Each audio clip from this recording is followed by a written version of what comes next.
What's going on, guys? Today we're checking out the Sram power meter spider that bolts on to the Red and Force AXS cranksets.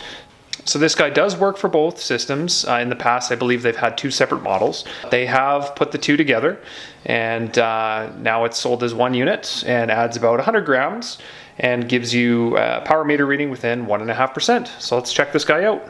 So to start, let's open this guy up. Pretty simple setup. Inside the box we have the spider itself, and then it looks like some kind of, obviously a SKU or a serial number, which we will take out. I don't know if that's their part number, I'm assuming it is. So we got some parts, which is that. Those are your 8 bolts for attaching to the crankset itself. And then the spider. So what I like about this so far is the fact that it's got this little cardboard cutout so that the box doesn't push down on it. That's very smart. And then there is a bit of a disclaimer on here, so we will zoom in and show that. So all this guy is saying is attention, remove cover, unscrew cap, remove insert under battery, and replace the cap. So nothing too crazy. Once this guy is out of the box, we can go ahead and take a look at what's hiding in the depths of the rest of the box. So a couple user manuals in some different languages, and then a quick start guide, which I think would probably make a lot of sense. So power on, turn on your Korg power meter by rotating your crank arm at least 1 full revolution. The LED light will flash once. Connect to the AXS app. Now I do have that already since I have Force AXS on the specialized Ethos. And then set up your head unit. So turn on your head unit and pair it with your power meter according to your manufacturer's instructions. So that's pretty simple. We'll pair that to the Garmin. So super simple that way.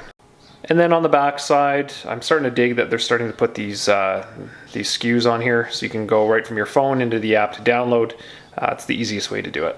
So some quick stats on this power unit itself. It uses a CR2032 battery, which they claim lasts right around 200 hours of ride time and changes without tools. So I might make a video on how to change that battery down the road when it is due. Like I said, it's compatible with Red and Force ETAP AXS cranksets in 1x36 to 46 tooth Red, and Force 1x36 to 46, and Force 2x3346/3548, which is what I currently run. It is Bluetooth and ANT Plus compatible, as we can see written on the back side of the power meter itself here.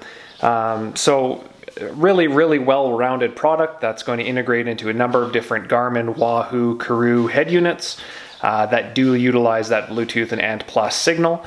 So I'm really excited about this guy. Like I said, it adds about 100 grams to the crankset now, but will add power to my bike, and it'll allow me to run whatever pedals that I want. If we look at the hardware that's included, we've got a couple different setups here for running 1x versus 2x. We've got some chainring bolts, and then we've got the 8 bolts that attach the spider to the crankset itself to give us that 1.5% power meter accuracy.